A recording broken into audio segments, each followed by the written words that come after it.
AP deputy CM Pawan Kalyan పూర్తి ఆరోగ్యంతో మళ్లీ ప్రజాసేవలో నిమగ్నం కావాలని కోరుకుంటూ తూర్పుగోదావరి జిల్లా కోరుకొండ శ్రీ లక్ష్మీ నరసింహస్వామి వారి ఆలయంలో ప్రత్యేక పూజలు నిర్వహించారు. రాజానగరం ఎమ్మెల్యే బత్తుల బలరామకృష్ణ సతీమణి జనసేన శ్రీమతి బత్తుల వెంకటలక్ష్మి ఆధ్వర్యంలో ఈ పూజా కార్యక్రమాలు నిర్వహించారు.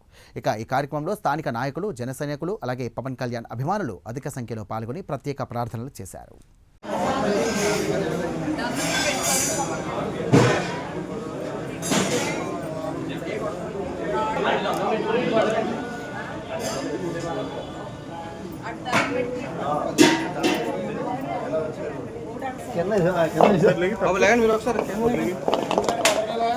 తీసుకోండి అన్న కూడా తీసుకోండి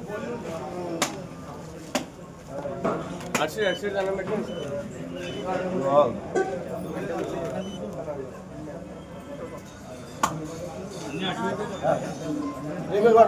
అటు సైడ్ అన్నం పెట్టుకుని ఇటు సైడ్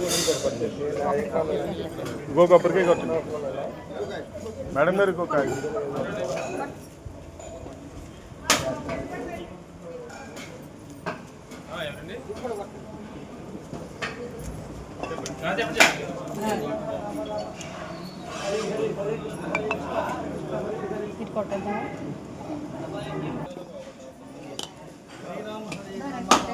అలా అయ్యో కిలో ఒక కాయ కొడుతున్నా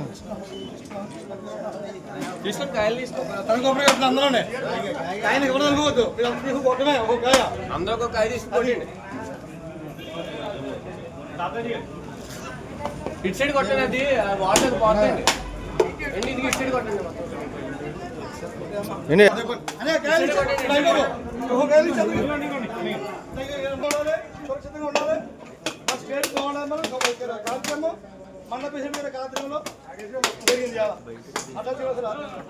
అందరికీ నమస్కారం అండి.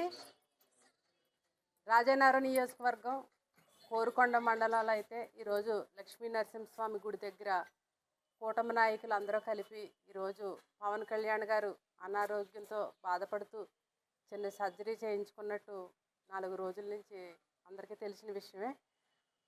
ఆయన హాస్పిటల్లో ఉండి చికిత్స పొందుతున్నారు. ఇక్కడ కోరుకొండ మండలంలో కోరుకొండ లక్ష్మీ నరసింహస్వామి గుడి దగ్గర కూటమి నాయకులు అలాగే జనసేన నాయకులు అందరం కలిపి ఇక్కడ లక్ష్మీ నరసింహస్వామి వారికి ప్రత్యేక పూజలు జరిపించి, అదేవిధంగా ఇక్కడ అందరూ కొబ్బరికాయలు 101 కొబ్బరికాయ స్వామివారికి సమర్పించి ప్రతి ఒక్కరు కూడా ఆయన తొందరగా కోలుకుని మళ్ళీ ప్రజా సమస్యలపై ప్రజా పోరాటంలో ఆయన మళ్ళీ త్వరగా కోలుకుని మా అందరి మధ్యకి వచ్చి మళ్ళీ ఆయన పనులు యథావిధిగా చేయాలనేసి ఆ భగవంతుడిని ప్రార్థిస్తూ ప్రతి ఒక్కరూ ఈ ఎండలో కూడా అందరూ క్షేమంగా ఉండి ఎవరి పనులు వాళ్ళు సురక్షితంగా చేసుకుని మళ్ళీ వాళ్ళ స్వగృహాలకి త్వరగా వెళ్ళి ఈ ఎండల బారిన పడకుండా ప్రతి ఒక్కరు కూడా ఆరోగ్యంగా ఉండాలనేసి కూడా కోరుకుంటున్నాము. పవన్ కళ్యాణ్ గారు తొందరగా కోరుకుని మా అందరి మధ్యలో మళ్ళీ రావాలి, మేము అందరం ఒకసారి ఆయన చూడాలనేసి కోరుకుంటున్నాం. అందరికీ నమస్కారం అండి. జై జనసేన.